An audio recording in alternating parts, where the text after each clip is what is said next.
The cold wind howled through the empty streets as Shadow, a small black kitten with bright green eyes, curled up in a damp cardboard box.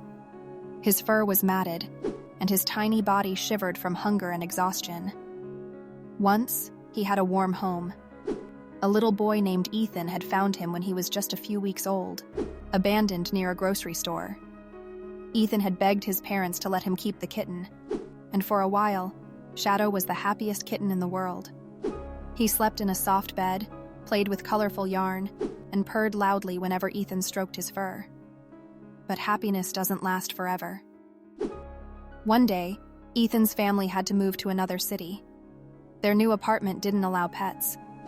Shadow didn't understand what was happening when Ethan cried and hugged him tightly for the last time.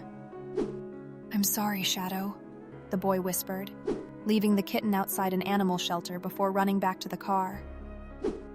Shadow waited by the door for hours, hoping Ethan would return. But as night fell, the shelter closed, and no one came for him. Days turned into weeks. Shadow wandered the streets, searching for food and shelter. He tried approaching people, but they either ignored him or chased him away. His tiny paws ached, and his stomach growled with hunger. One rainy night, Shadow collapsed near a small alleyway, too weak to move. His once bright green eyes dulled with exhaustion. Just as he was about to give up, he felt warm hands lift him gently. A soft voice whispered, "Oh, you poor thing. Let's get you inside." It was Anna, a kind-hearted woman who worked at a small cafe nearby. She wrapped Shadow in a warm towel and took him home.